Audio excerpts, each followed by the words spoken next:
Richard Doysa, journalist, actor and activist who spoke up when it was dangerous to do so and paid the ultimate price. In 1990, Richard was abducted from his home and murdered, a crime many believe was orchestrated by the state. This is more than just a case. It's a symbol of an entire generation silenced. This is Stephi Herft. Welcome to the Kold Cases podcast.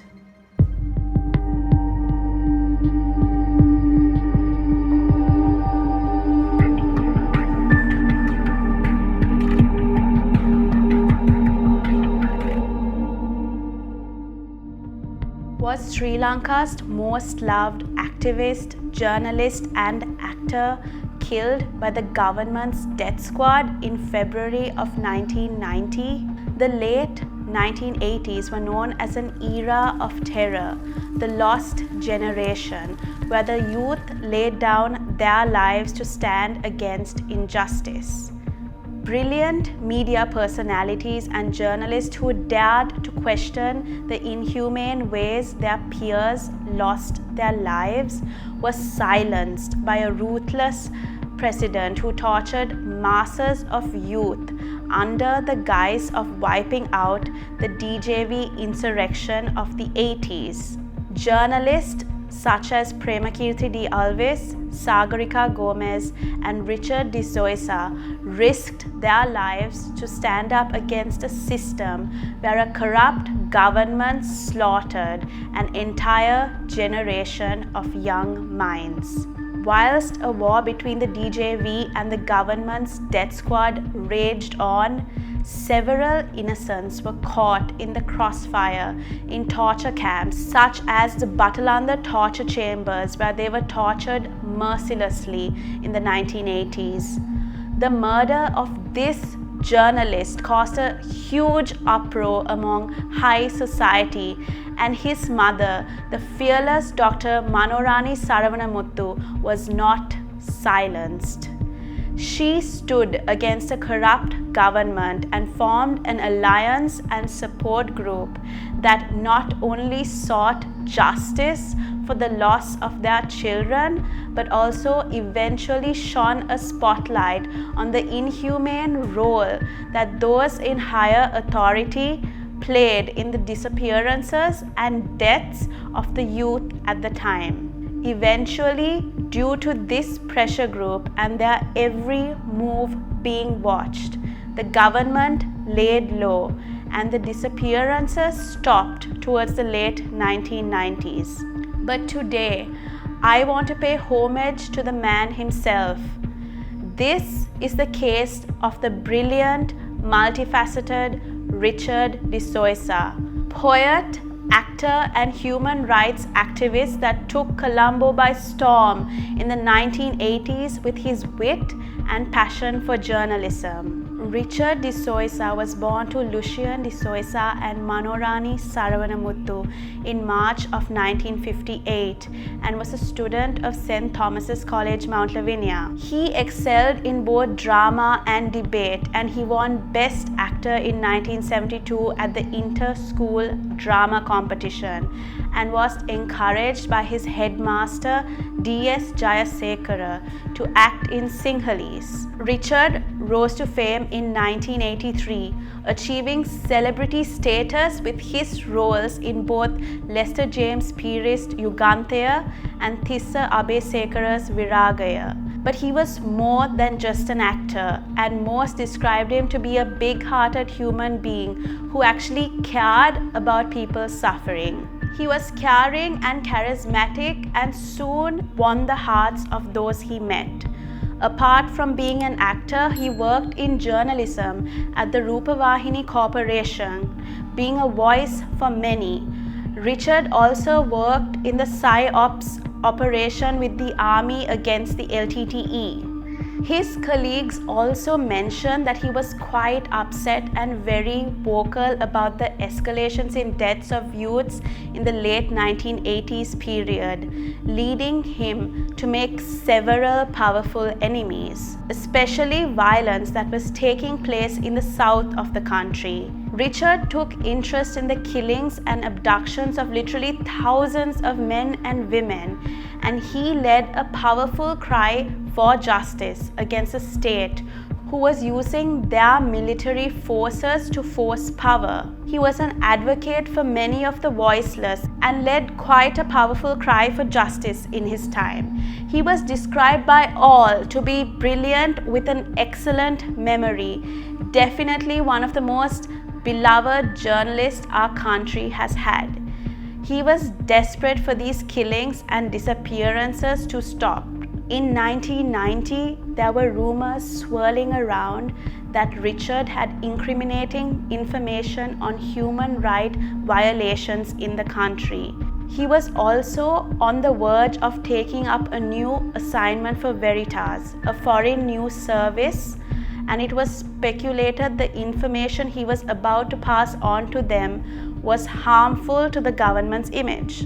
Richard was also writing, producing plays at the same time, which was supposedly an anti-𝗲𝗵𝗍 production. At 3 a.m. on February 18, 1990, Arjuna Ranavana, who was a news producer for 𝗲𝗂𝗃, was woken up by a call.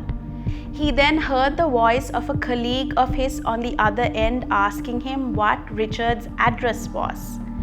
His colleague Kenneth Hunter had been visited by police personnel at his residence early morning requesting for Richard's address. Ranavana tried to warn Richard of their arrival as Richard was living with his mother and a domestic. He did not have a phone, so Ranavana called his neighbor's house to warn him. Unfortunately, Ranavana was too late. An armed death group broke into their home and forcibly escorted him out of his residence. He was still in his sarong and wasn't allowed to wear his spectacles. Zoysa was abducted by a gang of men led by 𝗏𝗏𝗃𝗃, an elite police officer at the time who was close to the government at the time. Richard was then shot in the chin, throat, and his body was said to be thrown into the sea. Sadly, it was said that his killer believed that this would mean his body would be hidden and his disappearance would remain a mystery. Richard was only 32 years old. On the morning of 19th February, they found Richard. His body had floated onto the beach, a beach where many people recognized him, and his death had then spread throughout the nation.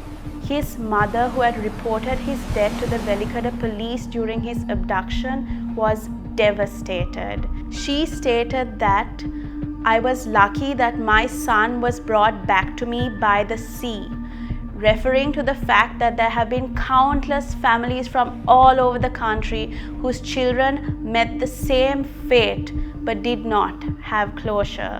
Following the inquest, his mother stated that she could identify 2 of his abductors, which she later pointed out to be a high-ranking official.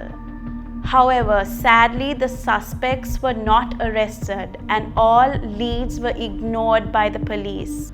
Both his mother and her lawyer continued to receive death threats when seeking for justice. Police who were assigned to guard them also received these death threats, and soon they had no protection. Richard, who came from an influential family and circle in Colombo, became the center narrative of his time. His death sparked widespread outrage throughout the country, and in a cruel twist of fate, he brought awareness to the 60,000 plus disappearances in his time. His death was widely discussed by both the government and the opposition. Colombo-based poets wrote eulogies for both Richard and the thousands of the nameless and faceless that faced the same fate that he did. Prince 𝗙𝗀𝗃, in his book The Lost Generation, states that the order to kill Zoysa had come from the highest in power, according to then Defense Minister Ranjan Wijeyaratne. Zoysa's death was said to be the turning point for the government's death squad. The eyes of the entire country were on them, and corrupt killings and disappearances of the youth then slowly declined. In 2005, 3 inspectors were indicted for Richard's murder but were acquitted of all charges by High Court Judge Rohini Perera, as she stated the evidence was contradictory and not credible. Sadly, justice has not been served to this day. At just 32 years old, the impact Richard made in his life and his legacy left behind will never be forgotten. He was a truly beautiful soul who was passionate about lobbying for the youth and standing strong in the face of violation, a trait we see in our people today. An award in recognition of independent journalism was established by the UN-sponsored Inter-Press Service news agency in Zoysa's memory.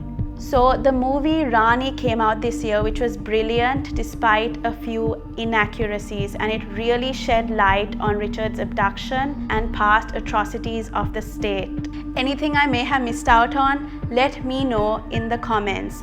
And do tune into Kold Cases for more stories on Sri Lanka's past.